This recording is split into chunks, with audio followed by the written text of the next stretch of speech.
వేడి వేడి అన్నంలో పప్పు పోసుకొని తింటూ ఉంటే అద్భుతంగా ఉంటుంది కదా. హై ప్రోటీన్ చిక్కుడు పప్పు. ముందుగా కుక్కర్ తీసుకొని అందులోకి వేయించుకున్న చిక్కుడు పప్పును వేసుకొని కొన్ని నీళ్లు పోసుకొని స్టవ్ పైన పెట్టేసుకొని 5-6 విజిల్స్ వచ్చే వరకు మెత్తగా ఉడికించుకోవాలి. కొంతమందికి చిక్కుడు పప్పు చేసుకుంటారని కూడా తెలీదు. తెలంగాణలో పల్లెటూర్లలో చూస్తూ ఉంటే ఇప్పటికీ కూడా చేసుకొని తింటూ ఉంటారు. ఇప్పుడు ఫ్లేమ్ ఆఫ్ చేసుకొని వీడియోలో చూపిస్తున్న విధంగా గ్యాస్ మొత్తం పోయిన తర్వాత క్యాప్ ఓపెన్ చేసుకోవాలి. ఉడికించుకున్న చిక్కుడు పప్పును స్పూన్తో మంచిగా కలుపుకోవాలి. చిక్కుడు పప్పు కూడా టేస్ట్ చాలా బాగుంటుంది. మీకు చిక్కుడు పప్పు దొరికితే తప్పకుండా చేసుకొని తినండి. ఇప్పుడు ఇందులోకి కొంచెం పసుపు, రుచికి సరిపడ ఉప్పు, కారం వేసుకొని కొన్ని నీళ్లు పోసుకొని కలుపుకోవాలి.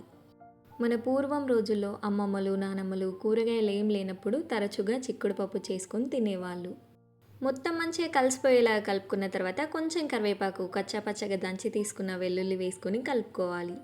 పప్పు చేసేటప్పుడు ఎప్పుడైనా సరే వెల్లుల్లి, జీలకర్ర తప్పకుండా వేసుకోవాలి. వేసుకుంటే టేస్ట్ చాలా బాగుంటుంది. ఇప్పుడు స్టవ్ పైన కుక్కర్ని పెట్టుకొని ఒక 5 నిమిషాల పాటు పప్పును మంచిగా మరిగించుకోవాలి. ఇప్పుడు పప్పుకి పోపు వేసుకుందాం. స్టవ్ పైన కడాయి పెట్టుకొని 2 టేబుల్ స్పూన్ల వరకు నూనె వేసుకొని నూనె వేడైన తర్వాత ఆవాలు, జీలకర్ర, కరివేపాకు, వెల్లుల్లి వేసుకొని వేయించుకోవాలి. వెల్లుల్లి, కరివేపాకు మంచిగా వేగిన తర్వాత చివరిలో ఎండుమిర్చి వేసుకొని కలుపుకోవాలి. ఇప్పుడు పోపును పప్పులో వేసుకొని కలుపుకుంటే వేడి వేడిగా పప్పు రెడీ.